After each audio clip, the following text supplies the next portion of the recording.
Student, आज हम सीखेंगे ट्रिग्नोमेट्री का बेसिक। और ट्रिग्नोमेट्री हमेशा राइट एंगल ट्रायंगल पे लागू होती है।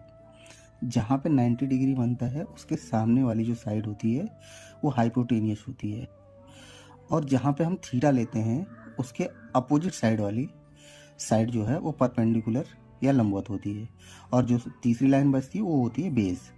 अब इसमें अगर हम थीटा की साइड को अगर चेंज कर देते हैं तो थीटा के सामने वाला लंबवत बन जाता है।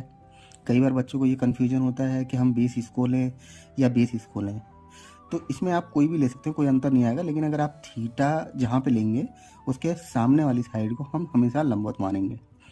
तो ट्रिग्नोमेट्री में हमेशा एक क्रम भी याद रखना चाहिए: sine theta, cos theta, tan theta, फिर cot theta, sec theta, cosec theta. इसके बाद हम इसकी वैल्यू को निकालना सीखेंगे, और एक ही फार्मूले से, जैसे मान लीजिए अगर कोई इंग्लिश मीडियम का बच्चा है, अगर वो सीखना चाहता है कि हमें साइन थीटा कोस थीटा कैसे निकालना है, उसकी वैल्यू कैसे निकालनी है, तो उसके लिए मैंने एक ट्रिक लगा रखी है: P B P H H B. अगर इसको याद रखना चाहें तो पंडित बद्री प्रसाद हर हर बोले।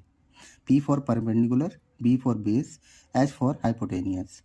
अगर कोई हिंदी मीडियम का बच्चा वो जानना चाहता है तो एल ए एल के ए, तो लाल बटे कका, और L for lamp, A for Aadhaar, K for कर्ण।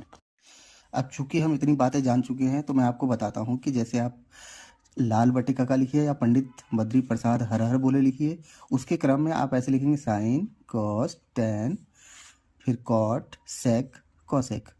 अब इसी क्रम को अगर आप उठाते जाए, जैसे साइन उठाया तो साइन बराबर पी अपॉन एच, यानी परपेंडिकुलर अपॉन हाइपोटेनियस, यानी लंबवत अपॉन कर्ण। ऐसे ही अगर कॉस थीटा इजकल टू लिया जाए तो बी अपॉन एच, यानी बेस अपॉन हाइपोटेनियस।